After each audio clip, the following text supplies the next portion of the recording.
মাওয়া বিশ্বাস করতে পারতেছি না কত এনার্জি না যাবো আমার বাবার আম্মুর চাচু চাচির কত এনার্জি।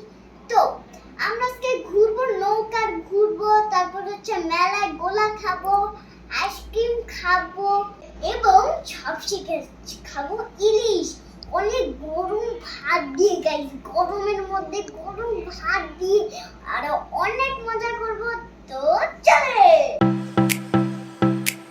আমরা মোহাম্মদপুর থেকে আমরা রওনা দিলাম হচ্ছে মাওয়ার উদ্দেশ্যে।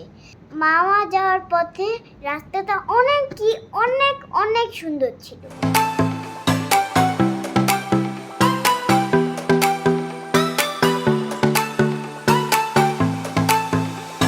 মাওয়া পৌঁছানোর পরে আমাদের খুবই গরম লাগছিল।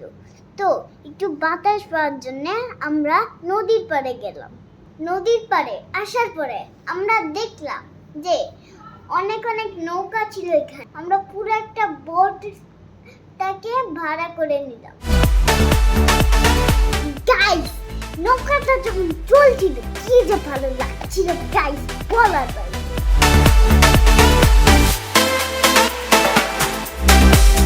তারপর নৌকাটি আমাদের পদ্মা সেতুর নিচ দিয়ে ঘুরিয়ে আনলো।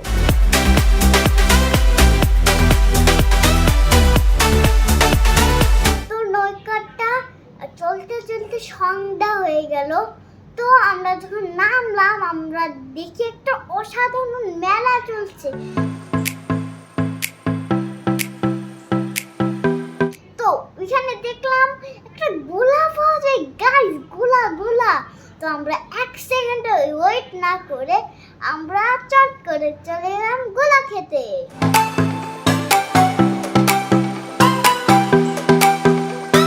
গোলা খাওয়ার পরে আমরা কোথায় গেলাম? ইলিশ বাড়িতে ইলিশ খাওয়ার জন্য। আমরা যখন ইলিশ খেতে গেলাম আমার বাবা আর চাচুরা একটা বড় 2টা ইলিশ ভাজলো গাইস।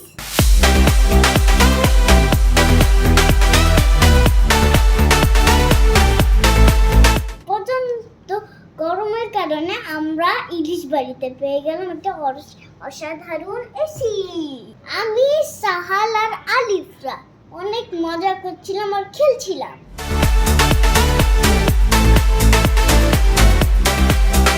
অনেকক্ষণ ওয়েট করার পর আমাদের ইলিশটা চলে এলো, গরম ভাত আর গরম ইলিশ। তো আমি তো যেহেতু বড় হয়ে গেছি তাই আমি একা হাত দিয়ে খাই, আর সাহাল তো খাই নাই।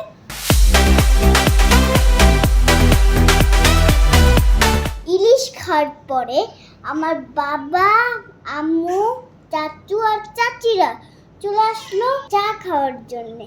চিন্তা করো গাইস, এই গরমের মধ্যে চা খাওয়ার জন্য এত দূর আসলো, এটা কি পাগল?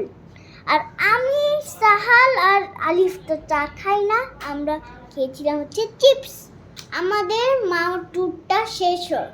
মাহি চাচি, নিতু চাচি আর হিমি চাচি ওদেরকে অনেক ধন্যবাদ কারণ ভিডিও ফুটেজটা আমাকে দেওয়ার জন্য। তো গাইস আজকের মধ্যে এখানেই বিদায় নিচ্ছি। আর আপনারা যারা সাবস্ক্রাইব এন্ড লাইক করেন নাই, সাবস্ক্রাইব আর লাইক করেন না কেন? তাড়াতাড়ি করেন। তো কমেন্ট করবেন। Tata, bye bye.